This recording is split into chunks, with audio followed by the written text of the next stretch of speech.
तो सबसे पहले तो गुड आफ्टरनून एवरीवन। मेरा नाम है अमोल गौतम और आप सबसे मिलकर मुझे काफ़ी अच्छा लगा।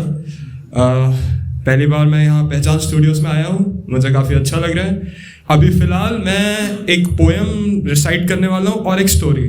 तो पहले पोएम से शुरू करते हैं। अभी फ़िलहाल हम सब ने देखा काफ़ी ठंड चल रही है, हम सब ने जैकेट डाल रखी है, स्वेटर डाल रखा है, हीटर चल रहा है और आजकल हम लोग बाहर ज़्यादा निकलते नहीं है, रजाइयों में ही रहते हैं। तो क्या है ठंड एक्चुअली में? ठंड है मतलब क्या है? चलो उसका असली में मतलब जानते हैं। माइक से थोड़ा सा दूर हो जाओ जी।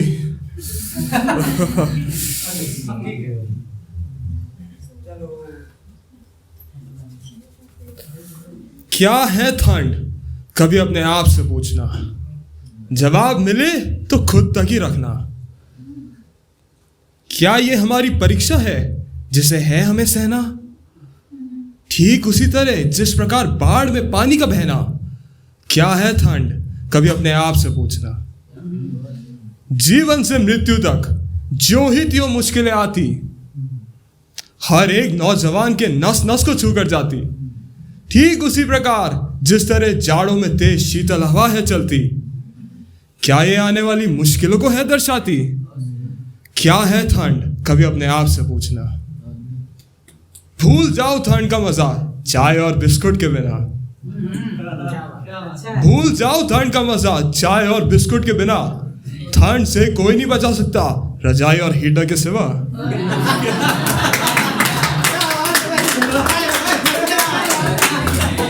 दूसरी ओर शायद कोई हो ऐसा जिसके पास रहने तक के लिए ना हुए एक घर।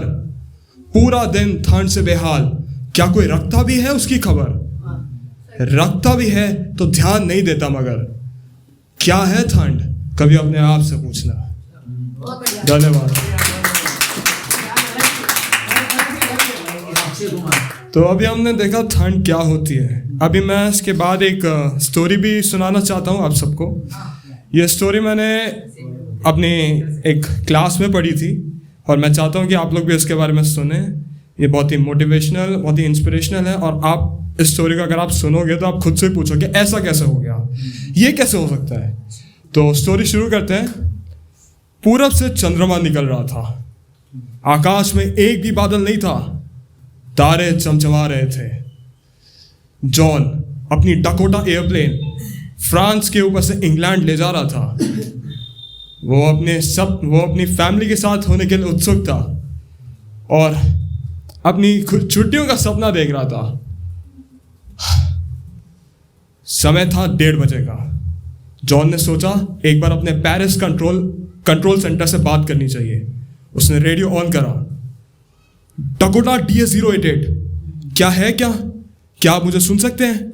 मैं इंग्लैंड जा रहा हूं, ओवर। रेडियो से आवाज आती है, DA-088, हाँ हम तुम्हें सुन सकते हैं। अब तुम्हें पश्चिम में 12 डिग्री मुड़ जाना चाहिए, ओवर।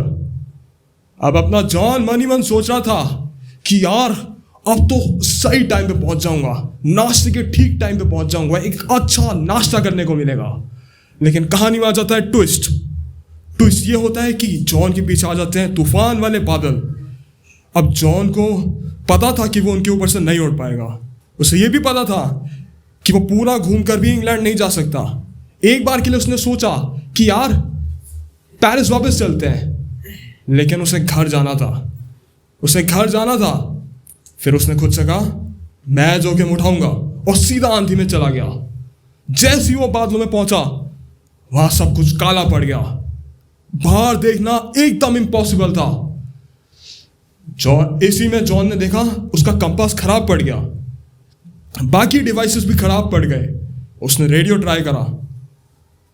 कंट्रोल सेंटर, क्या आप मुझे सुन सकते हैं? कोई आवाज नहीं आई, रेडियो भी खराब। अब अपना जॉन तूफान में फंस गया था। तभी उसने एक दूसरा प्लेन देखा। वो जा रहा था, लेकिन उस दूसरे प्लेन की जो विंग्स थी, जो पंख थे, उसमें बिल्कुल भी लाइट्स नहीं थी। जॉन उसे देख के थोड़ा खुश हुआ। अब जो दूसरा पायलट था उसने जॉन की तरफ देखा और हाथ बढ़ाया, मेरा पीछा करो। मेरा पीछा करो।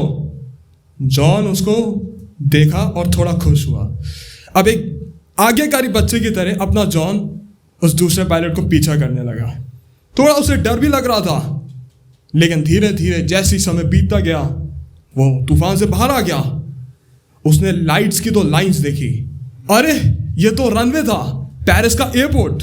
वो सेफ था, लेकिन जैसे ही उसने अपने दोस्त को ढूंढने के लिए पीछे देखा वहां कोई नहीं था। वो ब्लैक एरोप्लेन जा चुका था। अब जैसे ही जितना जल्दी हो सके जॉन नीचे पहुंचा और उतरा और सीधा कंट्रोल सेंटर चला गया।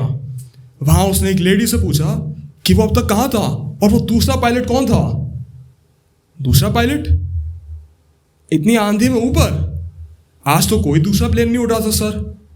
यह सुनकर जॉन के मन में हजारों सवाल आने लग गए कि वो दूसरा प्लेन कौन था, किसका था, उसकी किसने मदद की, और वो कौन था जिसका प्लेन बिना लाइट्स के उड़ रहा था इतने अंधेरे में। तो ये उसके लिए बहुत ही सरप्राइजिंग मोमेंट था। Thank you.